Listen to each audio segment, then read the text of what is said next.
Well, welcome, and thank you for joining us today for this live release event of an important new report, Christian Nationalism and the January 6, 2021 Insurrection. My name is Amanda Tyler, and I am Executive Director of BJC, which stands for Baptist Joint Committee for Religious Liberty. BJC is an advocacy and education organization out of the Baptist tradition. BJC is headquartered on Capitol Hill, and we work for faith, freedom for all. I also lead the Christians Against Christian Nationalism initiative, an ecumenical response to Christian nationalism, which BJC coordinates. I am honored to be joined here today by Annie Laurie Gaylor, co-president and co-founder of the Freedom from Religion Foundation. We will hear from Annie Laurie in just a moment. You can learn more about the work of BJC, Christians Against Christian Nationalism, and Freedom from Religion Foundation at the links in the chat. Freedom from Religion Foundation and BJC are two organizations that are committed to advocating for the importance of separating the institutions of government and religion as a necessary safeguard for preserving everyone's religious freedom, those who claim a faith tradition and those who do not. Both organizations view the rise of Christian nationalism, a political ideology and cultural framework that seeks to merge American and Christian identities, as an urgent threat to this safeguard. The January 6th insurrection showed how, in the hands of violent extremists, Christian nationalism can also turn deadly and threaten the continuation of our democracy itself. Combating and ultimately dismantling Christian nationalism will take a broad coalition working together across their lines of difference against this common threat. This joint project between our organizations models that kind of broad coalition. Freedom from Religion Foundation and BJC have brought together some of the leading scholars, experts, researchers, journalists, and leaders who study Christian nationalism through a variety of frameworks to contribute to a single report detailing how Christian nationalism was used to bolster, justify, and intensify the January 6th attack on the Capitol. Today, we will hear from several contributors to the report and then take questions from the press about the report. Journalists should place their questions in the Q&A feature of the chat, and if you are directing your question to a particular panelist, please include that information as well. The report itself will be publicly released towards the end of this event. We will be placing links to the report in the chat feature at the conclusion of the remarks from the panelists. Also, we are recording today's event and it will be posted online at a later date. I want to thank BJC and Freedom from Religion Foundation staff for their incredible work in producing this report. Special thanks to BJC's Sherilyn Crowe-Guy, who edited the report, and to Freedom from Religion Foundation's Jake Swenson, who laid out and designed the report. This report and today's event would not have been possible without their tireless work. And now I will hand it over to Annie Laurie Gaylor for some introductory remarks. Thank you, Amanda. I am co-founder and co-president of the Freedom from Religion Foundation, and I want to briefly say a few words about FFRF and our work. But first, I particularly want to thank the Baptist Joint Committee for their expert help and warm partnership with the Freedom from Religion Foundation in producing this much-needed report. American Baptists in particular have served as a bulwark against incursions of religion in our government since before the inception of the United States of America, and we consider the Baptist Joint Committee a treasured ally. And I join Amanda in thanking the staff who've all worked on this, of course, the contributors. And I particularly do want to acknowledge Attorney Andrew Seidel, FFRF's Director of Strategic Response, who initiated this project, whom you'll be soon hearing from, and has spent months painstakingly documenting the evidence of white Christian nationalism at the insurrection and events leading up to it. Briefly, FFRF is the nation's largest association of freethinkers, and that generally encompasses atheists, agnostics, humanists, and other non-believers, the nones, N-O-N-E-S, currently with more than 37,000 members in the United States. We educate the public about the views of non-theists, and we work diligently as a state church watchdog. We have a team of about 10 attorneys and seek to end entanglements between religion and government through education and persuasion. We offer the public the service of investigating and acting on complaints over Establishment Clause violations, and FFRF literally ends several hundred such violations a year through legal complaint letters alone. When that doesn't work, we often go to court and have litigated more than 90 lawsuits in the past 45 years, winning many significant victories for the constitutional principle of separation between state and church. And I do want to just say a few words about Christian nationalism as well, which predates our nation's founding. As the old joke goes, the Puritans loved religious freedom so much, they decided to keep it all for themselves. There have always been arch critics of the fact that America was first among nations to adopt a godless, entirely secular constitution, prohibiting any religious test for public office, placing sovereignty not in a divinity, but in we the people. Excuse me. It was a revolutionary act to found a secular government, thereby ensuring freedom for all, believers and non-believers. But there has been a continual backlash, notably beginning with the Christian Party in politics in the 1820s. Christian nationalism has ebbed and flowed. When my mother and Gaylor and I founded FFRF back in 1976, Jerry Falwell's form of Christian nationalism was flowing. He has been replaced with a seemingly infinite number of successors, both private citizens and government officials, including some who sit today on our US Supreme Court, who seek to inscribe their own particular dogma into our civil laws. In working to keep religion and government separate, the most common objection we hear is, but America is a Christian nation. Yesterday, in fact, I answered the phone and a man screamed at me, "You effing bitch, you're not a Christian, you should leave this country." Because if our government truly were Christian, that would turn the rest of us into outsiders. And debunking that myth is one of the reasons FFRF exists. We've heard this refrain for more than 40 years. We typically shrug it off, but none of us should shrug off what happened on January 6th, 2021. The events of that day have only strengthened FFRF's commitment to work so that reason and our secular constitution will prevail, and for the aspirational concept embodied in the original secular motto, E pluribus unum. E pluribus unum is the answer to the hatred, divisiveness, racism, and violence we saw that day. For many people, to become one requires, among other things, having a government that doesn't take sides on religion. We are delighted to have experts here today to tell you about the white Christian nationalist underpinnings of an event some are newly redubbing legitimate political discourse, but which most of us agree with Jamie Raskin was unthinkable.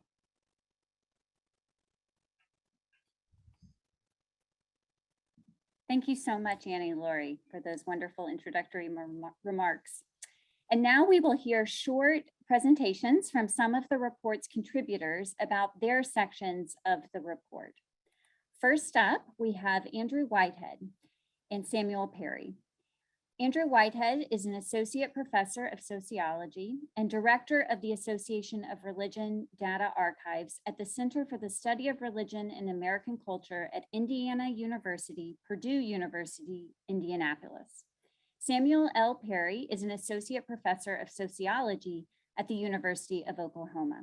They are the co-authors of Taking America Back for God, Christian Nationalism in the United States.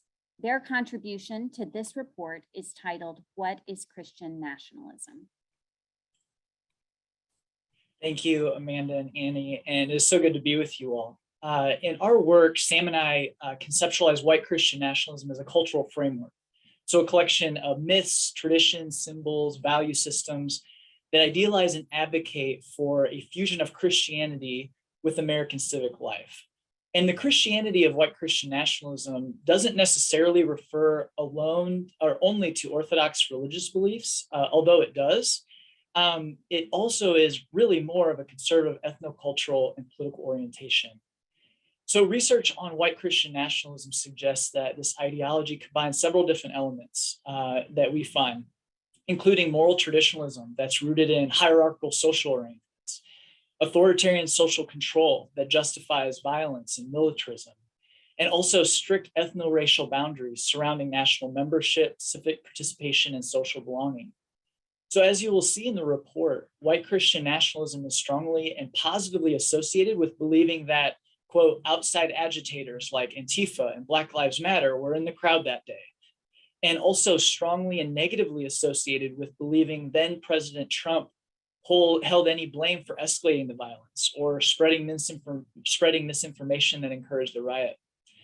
And in a variety of surveys that we've collected and others have collected throughout 2021, we find that white Christian nationalism not only provided theological cover for the insurrection with this idea of this is a country that was given to us by God and we have to take it back, but also is a part of mutually reinforcing other important influences motivating the violence that we saw that include, but are not limited to, first, the big lie, where 2/3 of white Americans who strongly embrace Christian nationalism agree that the, quote, 2020 election was rigged and did not reflect the will of the people. Also, number two, a comfort with political violence to achieve desired ends, where 40% of white Americans who strongly embrace Christian nationalism agree that, quote, true American patriots may have to resort to physical violence to save our country. And finally, with conspiratorial thinking and especially embracing QAnon, where over 40% of white Americans who strongly embrace Christian nationalism, white Christian nationalism, agree with the statement that, quote, top Democrats are involved in elite child sex trafficking rings, which was a key belief of the QAnon conspiracy that we saw present on January 6th. So as you can see, white Christian nationalism is a key part of this story of making sense of the insurrection on January 6th. Like Andrew, I'm so grateful to have this opportunity to share some of our research. Subsequently, since we've collected data that we shared in the report, we have analyzed new data, in fact, that have shown how Christian nationalism is actually helping Americans reinterpret and reshape their understanding of the January 6th insurrection in ways that are pointing in a direction of future authoritarian violence. So, for example, we find that those who subscribe to Christian nationalism, who we define as ambassadors in our book and in our research, they have since doubled. Between February 2021 and August 2021, they actually doubled in their support of the Capitol protesters, of the rioters who were at the Capitol. The percentage of ambassadors of Christian nationalism who believe that the rioters should be prosecuted and locked up has actually declined by 20% over the year of 2021, suggesting that this ideology is powerfully connected to a reinterpretation of these events in a way that is opening the door for possible future violence as well. And so this is something that we feel like is absolutely necessary to look out for, how Christian nationalism is being used in conjunction with conspiracy theory, in conjunction with misinformation and siloing of information sources. We believe this is going to be a powerful motivator for future and potential violence. Something else we want to talk about, though, and just as we show in the report, we draw a distinction in the report between religious commitment as traditionally understood and Christian nationalist ideology. Something that we have found again and again in our studies is that the more Americans, once we account for Christian nationalism in our statistical models, in other words, we hold that constant, oftentimes we find that religious practice or religious commitment as traditionally defined does not necessarily incline Americans towards greater intolerance, Islamophobia, racism, xenophobia, all of these kinds of prejudicial attitudes that we take to be antisocial and unproductive or anti-democratic. We actually find oftentimes that once we account for Christian nationalism, we find that religious practice oftentimes is associated with pro-social attitudes and tolerance. And so we want to distinguish between those two and to not confuse people to think that we are talking about religious commitment necessarily, but this is a very particular kind of ideology. Also in our report, one last point, we draw a distinction between Christianity and Christian nationalism, and that is not to commit what we'd call the no true Scotsman fallacy, which is to say something like, oh, no real Christian could ever be a Christian nationalist. We don't mean to imply that at all. Certainly, many of the persons who subscribe to Christian nationalist ideology are Christians. Most of them, in fact, are self-identified Christians. But at the same time, we wish to point out the empirical reality that a vast majority, not a vast majority, excuse me, a large percentage of Christians do not affirm are indicators of Christian nationalism. And in fact, we find that a minority of Americans who do not identify as Christians, some of them actually affirm are indicators of Christian nationalism, which suggests that this is a freer floating ideology that is connected to power and ethnicity and political dominance. And yes, it is connected to Christianity, but it is okay to empirically distinguish or conceptually distinguish between the two in ways that allow us to make sense of those data. Thank you so much, Andrew and Sam, not just for your remarks today and your contributions to this report, but to your many contributions to this area of scholarship from which we are all learning and benefiting. Next up, we will hear from Dr. Jemar Tisby, a historian of race and religion and author of 2 books, The Color of Compromise, The Truth About the American Church's Complicity and Racism, and also How to Fight Racism. His contribution to the report is titled The Patriotic Witness of Black Christians. Greetings, thank you so much. My remarks dovetail quite nicely with what Dr. Perry was saying, which is simply to say that as we talk about white Christian nationalism, there is another Christian witness that we should pay attention to, particularly when it comes to how people understood their faith in relation to government and politics. So from the very beginning of European colonialism in North America, there was tension about whether to share the gospel or spread Christianity to enslaved people of African descent, because the fear was, once they heard this message of equality and liberty in Christ, that enslaved people would get these wacky notions that they deserved to be free. And indeed, those concerns were valid. What happened was people of African descent who adopted Christianity understood it to mean that they had certain civic rights and started to demand those rights. So all the way back in 1773, there was a letter from Black people to the Massachusetts General Court that says, in light of this growing momentum toward independence from Britain, they wrote to the court, "We cannot but expect your house will again take our deplorable case," meaning the enslavement of Black people, "into serious consideration and give us that ample relief, which as men we have a natural right to." And so they were understanding their equality as a natural right of all humanity. You move forward to the legendary abolitionist Frederick Douglass, who at one point was a licensed preacher in the African Methodist Episcopal Church. He writes this very well-known speech, "What to the Negro is the 4th of July." In it, he actually sounds some very patriotic notes. He references the so-called founding fathers, calls them statesmen, patriots, and heroes. But he does something different than white Christian nationalists do. He says that their principles led them to equality and liberty for all. He said, with them, justice, liberty, and humanity were final, not slavery and oppression.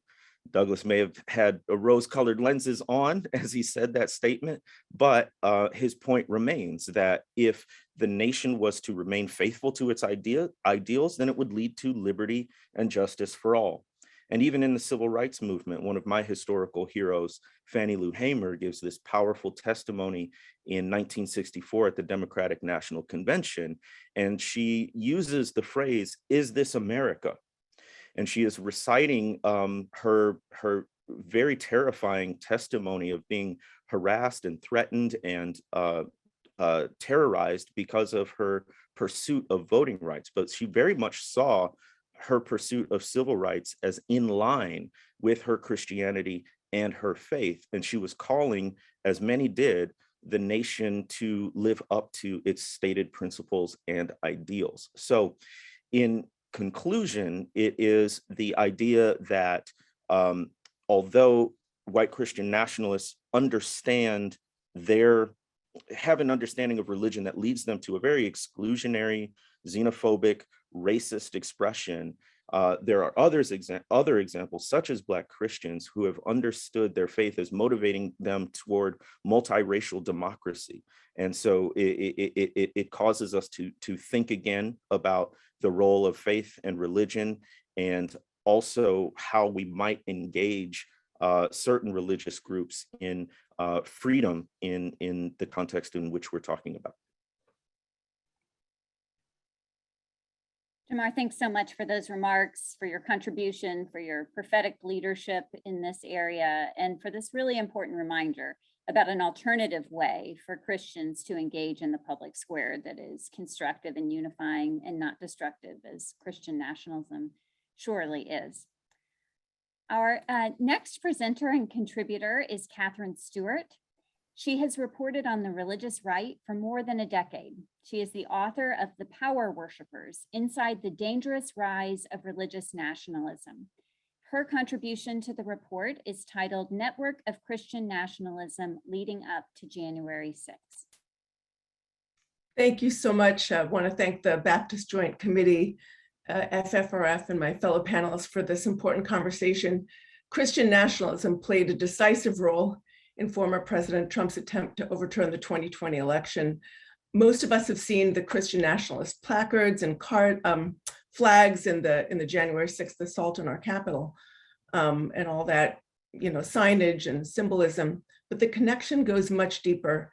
Trump's coup attempt really began when he started spreading the lie about election fraud, and Christian nationalism made its contribution even before that, in a sense, by establishing the conditions on the ground that would make such an attack on the constitutional system possible in the first place. So 3 conditions were essential in enabling the coup attempt. The first is the creation of an information bubble where a large block of supporters can be separated from the facts, sort of warehoused, if you were, in a state of misinformation that makes it very hard for them to absorb the facts. And the Christian nationalist movement, along with major media propaganda networks, has been very successful in creating such an information bubble. The second condition is the promotion of a sense of persecution and resentment among the rank and file, and directing it at their political enemies. Former President Trump relied very heavily on the sense of grievance and continues to in his speeches. But back then, much of it was manufactured and placed at his service by leaders of the Christian nationalist movement. Among such leaders, it's a matter of routine to hear talk that they're engaged in a battle against tyranny with so-called demonic forces, by which they mean their political opposition. And they frequently warn that the Bible will soon be outlawed and believers arrested at church. So there's this enormous sense of grievance and persecution that they cultivate. A final precondition for the coup attempt was the belief among the target population that the legitimacy of the United States government derives from its commitment to a particular religious and cultural heritage, and not from its democratic form. It's astonishing to so many of us that the leaders of the January 6th attack styled themselves as patriots, but it makes a glimmer of sense once we start to understand that their allegiance is to a belief in blood, earth, and religion, rather than to the mere idea of a government of the people, by the people, and for the people. So how exactly did the Christian nationalist movement establish these 3 fundamental preconditions for an anti-democratic assault on the American constitutional system? To answer this question, I think it's helpful to know something about the movement itself, its structure, its forms of operation, and its ultimate goals. Christian nationalism is first and foremost a political movement. The goal of its most active leaders is power. They look forward to the day when they can rely on government for 3 things: Number one, power for themselves and their political allies. Number two, a steady stream of taxpayer funding for their initiatives. And finally, policies that favor certain supposedly approved religious and political viewpoints. The strength of the movement is in its dense organizational infrastructure, a closely interconnected network of right-wing policy groups, legal advocacy organizations, legislative initiatives, sophisticated data operations, networking groups, and a vast right-wing messaging sphere, all working together for common political aims. I describe this network and the leadership cadre in detail in my book, Power Worshippers. But what I show is that the movement is really leadership driven and organization driven. It's not driven by the rank and file, and it's unified by a commitment to a shared ideological vision and a certain set of messages.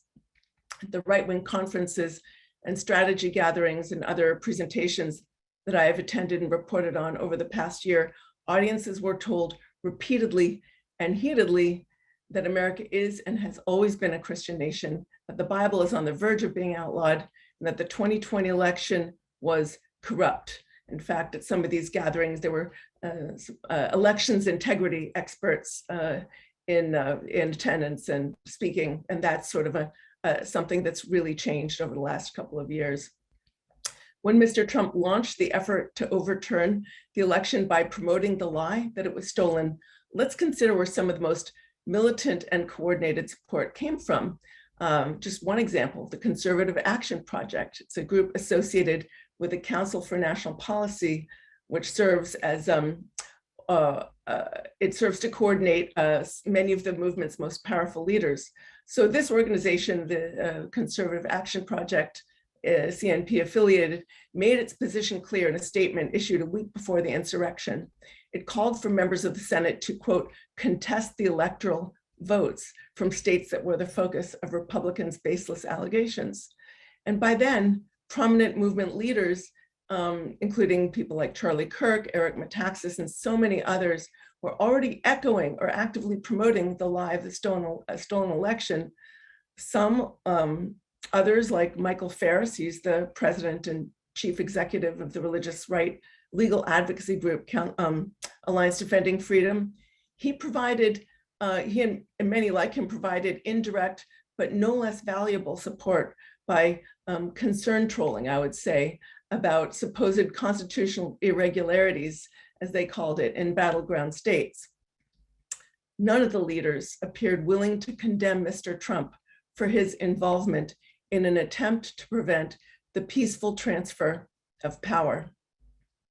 Today, the movement's most influential organizations have embraced the cause of election integrity as a fairly transparent means of undercutting faith in elections as a cornerstone of our democracy.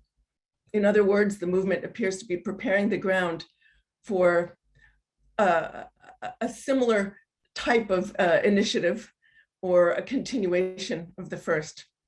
I want to thank you so much for listening, and I want to encourage everybody to read the full report, and I look forward to hearing from the other fellow panelists. Thank you. Thank you so much, Katherine, for your really wonderful contribution to this report, for your writing, and for drawing attention to the power dynamics and the structural elements of Christian nationalism that are so important to consider. Finally, today we will hear from Andrew Seidel, a constitutional attorney at the Freedom from Religion Foundation and author of The Founding Myth, Why Christian Nationalism is Un-American, and his forthcoming book, American Crusade, How the Supreme Court is Weaponizing Religious Freedom. Andrew is the principal organizer and the driving force behind this report. He has written 2 sections of the report, Events, People, and Networks Leading Up to January 6th, and Attack on the Capitol, Evidence of the Role of White Christian Nationalism. Thank you so much, Amanda. Christian nationalism created a permission structure that gave the insurrectionists the moral and mental license that they needed to attack our government and attempt to overturn a free and fair election.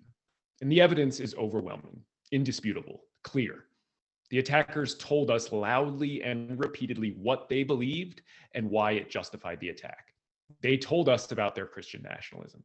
And we really ought to listen to them, because if we ignore the ideology that justified this attack in their minds, we are inviting future attacks, because Christian nationalism is an existential threat to the American Republic.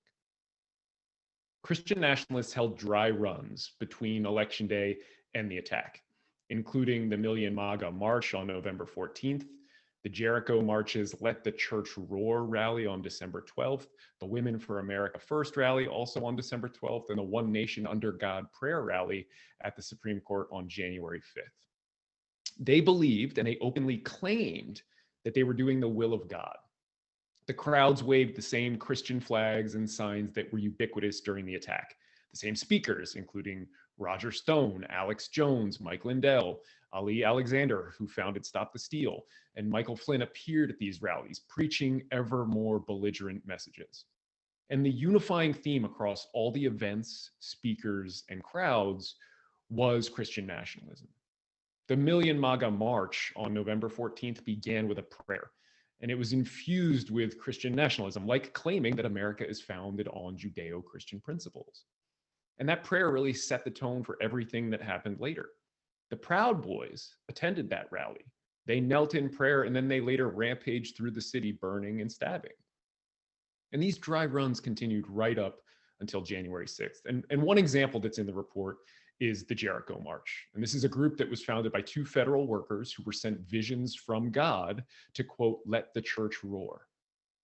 And the Battle of Jericho was a genocide. In the story, the biblical God orders his followers to march around the city of Jericho while blowing shofars, ram's horns, and then to violently sack the city and murder every living thing in it, including animals. So the Jericho March baptized itself after this event and then organized events that reenacted this story of slaughter. They marched around government buildings in state capitals and in DC, including the Capitol and the Supreme Court building, blowing shofars and claiming to know God's will. Sometimes I wonder, how could we possibly have been surprised by the violence that day? At the Jericho March's Let the Church Roar event on December 12th, which was organized with Stop the Steal, there was an exorcism and speeches by bishops, oath keepers, cardinals, former members of Congress, and former members of the military. The language preached that day was openly militant. For instance, the Reverend Kevin Jessup preached that, quote, this is a Judeo-Christian nation, and that he wanted to, quote, mobilize God's men made holy by the blood of Jesus Christ. Again, please read more in the report, because you'll see that this was a sermon of Christian conquest, framed in militaristic terms: warrior, battle cry, mobilization, secret weapon, enlistment, strategic, prisoners of war, glory, deployed in hostile territory under enemy occupation, commissioned as special forces, stationed, final mission to end high treason. This was literally a call to arms. He preached, quote, the warrior mandate, a battle cry, a call to arms, his words. One lower level Jericho March coordinator, who is also the director of the National Day of Prayer Task Force for Missouri, hammered the podium repeatedly with a gavel while the crowd chanted, no king but Jesus. She thanked her God for giving them, quote, weapons of warfare, and finished, let this be one nation under God, in Jesus' name, amen. Ali Alexander, who founded Stop the Steal, talked about shutting down DC because we can do all things through Christ who strengthens us. He concluded, we have God's favor, to God be the glory for God and country. And when Stewart Rhodes, the founder of the Oath Keepers, who was just recently charged with seditious conspiracy, took the stage at the Jericho March, at the Let the Church Roar event the Jericho March hosted, he called for a bloody war, quote, bloody war, before Trump was out of office, and he was cheered. Eric Metaxas, who's a popular radio host, author, and one of the most outspoken intellectual Zambonis for Christian nationalism, working to put a respectable face on this exclusionary ideology. When Rhodes finished preaching bloody war, Metaxas, who emceed the event, said, oh, God bless you. This guy's keeping it real, folks. And it wasn't just the imagery and the rhetoric and the flags and the signs. It was a devout belief that this is a Christian nation, that God chose Donald Trump, and that God was on their side. The attacker who kicked in Speaker Pelosi's door, hoping that the crowd would tear her, quote, into little pieces, was also quoted at one of his legal hearings saying, God is on Trump's side. God is not on the Democrat side. And if patriots have to kill 60 million of these communists, it is God's will. The attackers believe that this is their country given to them by their God and that they are acting on his orders and defending his chosen one. And when reality collides with a belief system like that, violence is almost inevitable. And that's what happened on January 6th itself. Paula White began the day with a prayer, and in true Christian nationalist fashion, she actually added the United States of America to the Lord's Prayer that's written down in Matthew 6. So she added America to a prayer that, according to the Bible, Jesus himself prescribed and crafted. You remember what happened when Trump called on the crowd to march to the Capitol. He also ended with a Christian nationalist flourish that many people don't actually recognize as such, but has a really fascinating history that we explore a little bit in the report and more in my book. There were impromptu worship concerts that broke out on that short march. And on their march to the Capitol, the Proud Boys were hailed as God's warriors and knelt in a prayer that was just full of typical Christian nationalist rhetoric about restoring the nation. They marched and then they attacked. One attacker carried a Christian flag onto the floor of the Senate and then rifled through the senators' desks. He's not been identified, let alone arrested or charged. The self-proclaimed QAnon shaman led a prayer in the Senate about patriotism and Jesus and restoring the nation and ended that prayer in Jesus' name. One of those praying insurrectionists actually gave an interview later and talked about the prayer in the Senate. And he said of the Senate, quote, "We consecrated it to Jesus. That to me was the ultimate statement of where we are in this movement." And he's not wrong. A third praying insurrectionist posted a video saying, quote, "I just wanted to get inside the building so I could plead the blood of Jesus over it. That was my goal."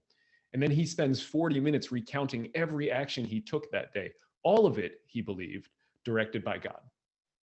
Another insurrectionist, sipping a post-assault beer, told her social media followers why she attacked American democracy. Quote, "To me, God and country are tied. To me, they're one and the same. We are founded as a Christian nation, and we see how far we've come from that. We are a godly country, and we're founded on godly principles."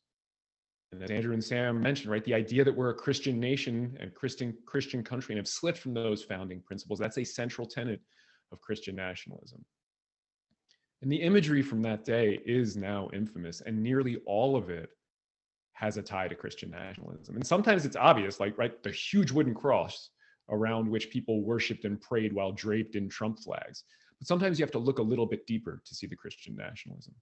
For instance, everybody remembers the gallows, but most people don't know that they signed the gallows as if it were a yearbook, writing, "Hang them high. In God we trust. God bless the USA. Hang for treason and amen." All of the disturbingly iconic imagery from that day has a tie to Christian nationalism, including the photo of the zip tie guy, the Confederate flag, and that splinter mob that Officer Eugene Goodman lured away from lawmakers. And of course, the flags and the signs were clear. Jesus is my savior. Trump is my president. One nation under God. In God we trust. Jesus saves. Jesus 2020. Bible verses and crosses were omnipresent. One sign simply said, "I am on your side, God." There were Catholic images of Jesus or Mary on banners and paintings and statues, some borne atop poles over the attackers' heads. A Bible was seen raised above the crowd like a Napoleonic eagle as the mob surged through one of the entrances, and again in the rotunda itself. They sang the battle hymn of the Republic in the rotunda, "Glory, glory, hallelujah, his truth is marching on," and they prayed there too. One of the people who entered the Capitol was actually a Catholic priest who admitted on camera to exorcising the demon Baphomet while he was there. And I want to be clear, because there were, of course, other motivations and drivers of the attack. But this Christian nationalist permission structure, doing God's will, fighting for God's law, returning the country to its Christian roots, pervaded all those other obvious drivers of the attack. And this is one of the points that Andrew Whitehead and Sam Perry made so well in their section and in their book.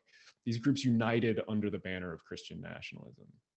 And when I spoke to Luke Mogelson, the war correspondent who shot that viral New Yorker video footage, I spoke to him about that day and the Christian nationalism on display. And he explained it like this, and you'll find this in the report.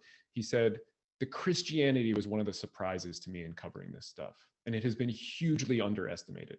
That Christian nationalism you talk about is the driving force and also the unifying force of these disparate players. It's really the Christianity that ties it all together. And I'm going to turn it back to Amanda in just one second here, but I just want to end by saying that we can beat Christian nationalism. We can relegate it back to the fringe whence it came. That means fighting the disinformation and the historical myths bred by this threatening exclusionary ideology. And it means, above all, a national recommitment to the separation of state and church. It means public officials honoring that separation as one of America's founding ideals, one of the truly unique contributions of our Constitution, not just to political science, but to all of humanity. It means understanding that there's no freedom of religion without a government that's free from religion. America is really a shared idea, and Christian nationalism refuses to share. It excludes non-Christians and the wrong kind of Christians, as this report shows. So America will never be the Christian nation that Christian nationalists want, because the moment it becomes a Christian nation, it will cease to be America. Those two things cannot peacefully coexist. One is going to triumph, and that is the choice that we face as a nation: Christian nationalism or America, because we can't have both. Thank you, Amanda.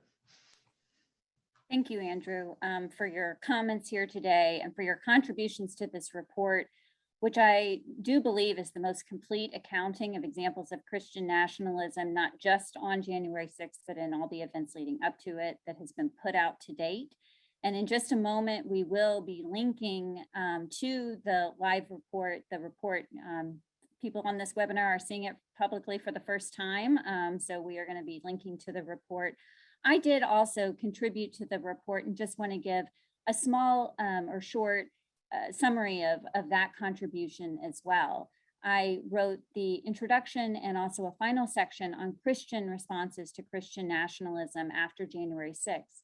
You know, even as someone who has been studying Christian nationalism for some time before the attack, I was shocked at the scale and severity of the insurrection, of course, but also about just how dire the threat of Christian nationalism is to our constitutional democracy. From my personal perspective as a Christian, seeing signs of my faith on display filled me with anger and frustration. The attackers used Christianity as a kind of mascot, trying to lend credibility and social acceptability to their terrorism. And in the process, they sullied Christianity and Jesus in the hearts and minds of people all over the world. Projects such as this report, which represents a broad and diverse coalition of Americans working together to understand Christian nationalism and call it out, are important. And necessary too is a strong response from American Christians, particularly white American Christians and predominantly white Christian institutions, which have contributed to and benefited from Christian nationalism in the culture. One such example of an organized response that predates January 6th is the Christians Against Christian Nationalism initiative. Launched in 2019 by BJC and endorsed by an ecumenical group of Christian leaders, Christians Against Christian Nationalism is a grassroots collective of individuals who self-identify as Christians and are taking a public stand against Christian nationalism. The events of January 6th served as a wake-up call for many Christians about just how destructive Christian nationalism can be, not just to American democracy, but to Christianity itself. We have undoubtedly seen renewed interest in learning more about Christian nationalism and acquiring tools and resources to use with congregations and communities to have conversations about it. We have also, predictably, faced defensive pushback and either willful or unintentional misunderstanding from some Christian audiences when we have called out Christian nationalism. Christian nationalism has become so embedded in some Christian communities that it can be hard to distinguish between the ideology of Christian nationalism and the religion of Christianity. To oppose Christian nationalism is not to oppose Christianity. In fact, many Christians, and I am one of them, see opposing Christian nationalism as key to preserving the faith. Christianity does not and cannot unite Americans under a national identity. And as we learn more about Christian nationalism, how it debases Christianity, and how it threatens to destroy American democracy, we are even more convinced of the need for a national commitment from religious and secular groups and individuals to furthering the American ideal that our belonging in society is not in any way conditioned or connected to our religious identity. The ideal of religious freedom for all, supported by the separation of the institutions of religion and government, can be a unifying force for all Americans, regardless of their religious beliefs.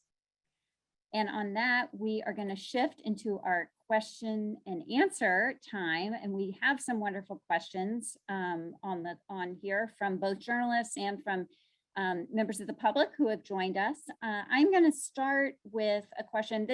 Both these questions are directed to anyone on the panel. We have a pair of questions that build on one another. We have first from John Burnett at NPR. Says the panelists have done a brilliant job looking back in analyzing January 6th in light of the threat of Christian nationalism. I would ask them to look forward and surmise what the next step of this movement will be.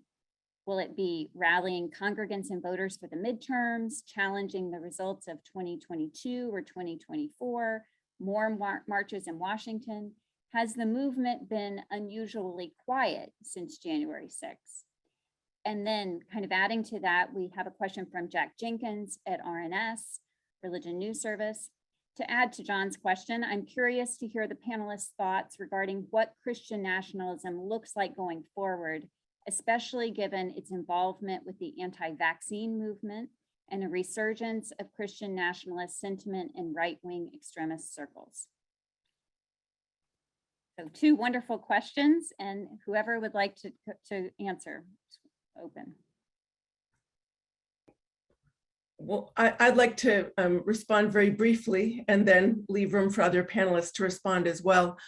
Even as the movement is trying to shake faith in elections whose results they don't like, their political allies are also doubling down on voter suppression and gerrymandering that seem intent on consolidating minority rule.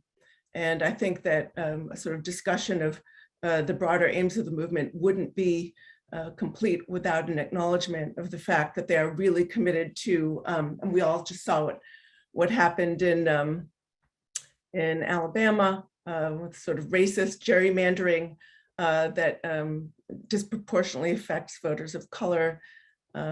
So that's part of a sort of broader effort, not just to call into question the legitimacy of elections that they don't like, but also to sort of, stack the situation in their favor.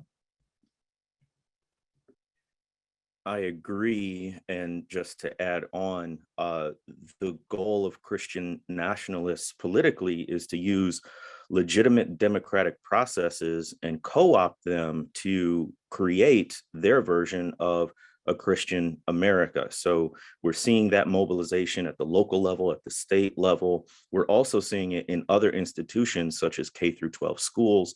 The manufactured controversy over critical race theory in some ways is related. We're also seeing manifestations in the church where there is a silence of dissenters. As was mentioned earlier, Christian nationalists, it's not Christian, it's a certain type of Christian that they say is legitimate and authentic. So even the religious voices within the church are being labeled as critical race theorists, as too liberal or progressive to be trusted. And even the communist and Marxist labels are still being used. And so these are all attempts to silence voices from within the church and other religious centers to say that they're not the true Christians, they're not the true faithful, and you shouldn't listen to them. So these are all ways to take over the narrative and even democratic processes in service of their mission. And I would just share a little bit of data. I think the national data affirm what both Katherine and Jemar are suggesting. I think you can see it in both in terms of good news and bad news. In good news, there is I think some evidence that recent responses in the American public to Christian nationalism, especially January 6th, point to Americans, more Americans becoming more uncomfortable with like overtly affirming measures of Christian nationalism. We see a slight like backing away from overt expressions, identifying with Christian nationalist beliefs. We see that in Pew data and PRRI data and recent data that we've collected as well. The downside of that is that as groups become smaller, Christian nationalism believes it is rightfully, America is rightfully, belongs to those who hold that ideology. And so as those groups feel more isolated, they become more radicalized, they become more militant, more willing to respond to the threat of democracy with anti-democratic strategies and ideals. And in fact, we've actually published a study on this recently showing that Christian nationalism is powerfully associated among white Americans with anti-democratic views, that voting is too easy in this country, that they would support hypothetical laws restricting voter access to felons for life, to people who have to pass a basic civics test in order to vote, things that really, echo back to Jim Crow kinds of restrictions. And so Christian nationalism, I think as it gets marginalized a little bit, I think we need to watch out for a reaction of anti-democratic efforts to try to do what Katherine was just talking about, to try to dominate from a minority position by working judges and electoral trickery. I'm grateful for that data, and it backs up what I have noticed researching this report anecdotally, where there was a moment after the insurrection where Christian nationalism and sort of the talk of Christian nationalism and recognizing that it was a threat almost really entered the mainstream conversation. And as there was pushback against that, some of what Sam and Andrew labeled the ambassadors of Christian nationalism really began adopting that label and kind of owning it in a way that we hadn't seen. In terms of the future, I think one of the goals of Christian nationalism is to rewrite or redefine the Constitution and the law so that it does create these two classes of people, Christians and everyone else, or to be more accurate, the right kind of conservative Christian and everyone else. To codify that Christian privilege for the right kind of Christian, to elevate them into this special favored class, and everybody else, you're a second-class citizen. Essentially, to make it so that to be an American is to be a Christian, and to be a Christian is to be an American. And one of the things that I don't really know if people understand how close we were to losing America that day. I know that people have said that, and there's this kind of general acknowledgement of it, but having watched just hundreds of hours of footage of that day at this point, we were just so close to everything going the wrong way. And the attackers were essentially fighting with one hand tied behind their back because they were selfie videoing absolutely everything they did. And if they decide to get a little more serious next time, we are in big trouble. So I am seriously worried about the future of Christian nationalism. And I've been saying since my book came out in 2019 that it's an existential threat to the Republic. And I really believe that, and I really hope that people wake up and recognize it for the threat that it is. Thank you all for answering those two questions. The next question we have is for Jemar, and it is from Ryan Sanders at the Dallas Morning News. He writes, I'd like to hear Dr. Tisby say more about the example from the Black church, which more people of faith can follow for political engagement. What specific advice would you give to white Christians for engaging in healthy ways? Thank you for that question. I think we have a lot of examples, historical and ongoing, of Black Christians engaging the political process, understanding citizenship in ways that sharply differ from Christian nationalists, which isn't to say, as research has shown from scholars on this panel, that Christian nationalism doesn't span different races. And so there can be Black Christian nationalists who subscribe to this ideology as well. But if you look by and large at the witness of the Black church tradition, you'll see that they deploy their faith in very different ways in terms of citizenship questions. And so one prominent example right now is Raphael Warnock, who occupies the same pulpit as Martin Luther King Jr. did, and is also a senator. and sees his political role as directly tied to his pastoral role in addressing the needs and concerns of his congregation. So what can we concretely do is definitely learn from the Black church tradition historically. I think too often these conversations do two things. Number one, they focus on the people doing the bad things, which we need to. We need to study it. We need to understand it. But two, when we start talking about solutions and ways forward, because the United States has this incredible momentum toward being white-centered in all that it does, the solutions and the conversation partners and the people that we learn from tend to also be white. So what would it look like to come alongside Black churches, Black civic organizations, to learn from their strategies, to partner with them, to fund them?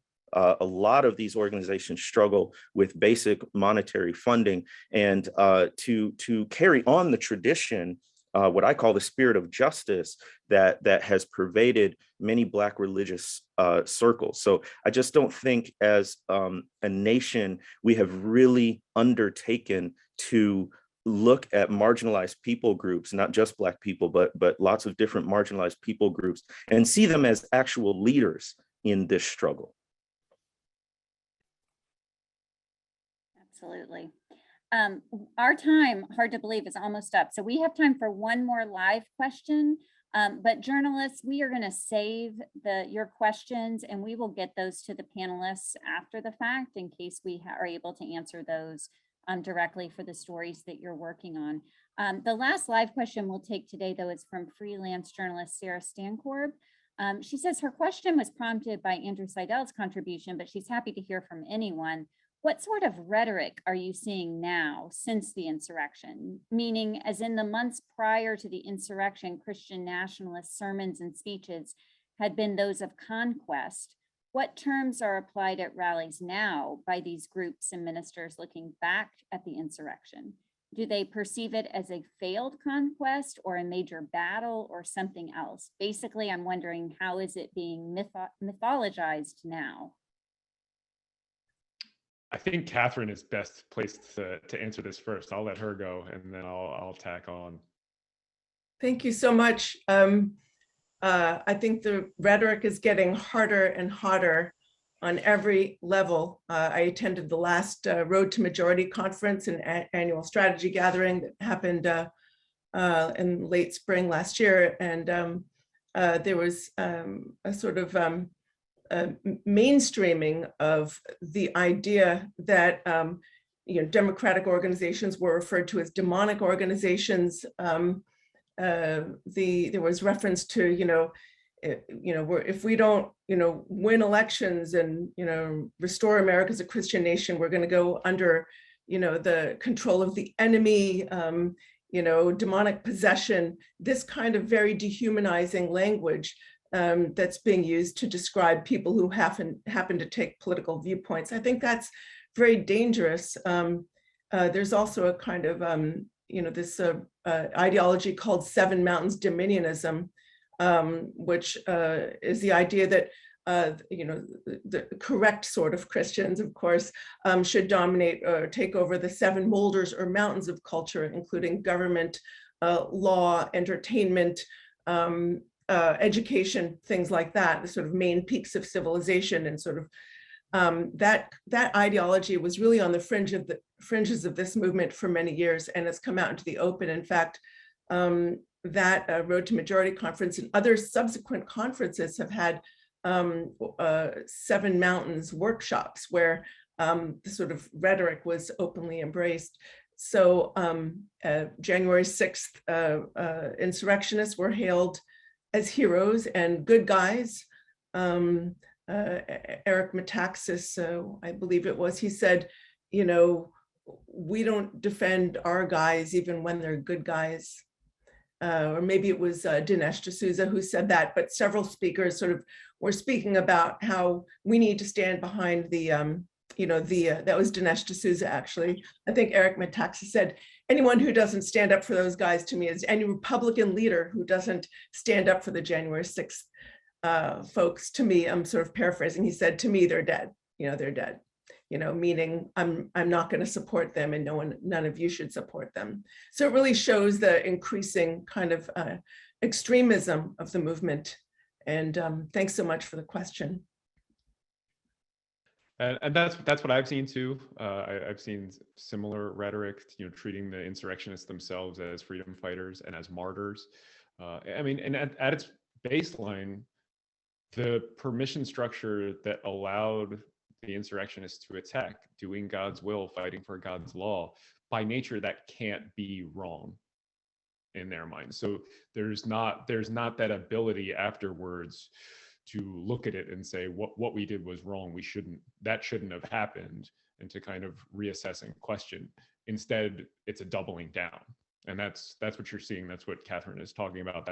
That's what I'm certainly seeing on these websites and in a lot of these court cases oftentimes. So it is, things are not going in the right way. And the dehumanizing rhetoric that Katherine is talking about is truly alarming. I happen to study genocide in law school, and that's like one of the precursors to genocide is that kind of dehumanizing rhetoric. So I'm seriously worried about where we're going, and hopefully we'll have a chance to stop before we get to anything close to that. Well, thank you for those responses. Thank you for the wonderful questions. And thank you to everyone who attended today's live event. The report is now live on the websites that have been linked in the chat. We would encourage you to go and read it and share it with others. Speaking on behalf of all the contributors and certainly of the Freedom from Religion Foundation, BJC, and Christians Against Christian Nationalism, we are committed to not just calling this out, but to dismantling and doing something about Christian nationalism. So we hope that this report will help spur more conversation and, importantly, more action as we are all committed to fighting back against Christian nationalism. So thank you so much for attending today, and we look forward to being in touch with you going forward. Goodbye.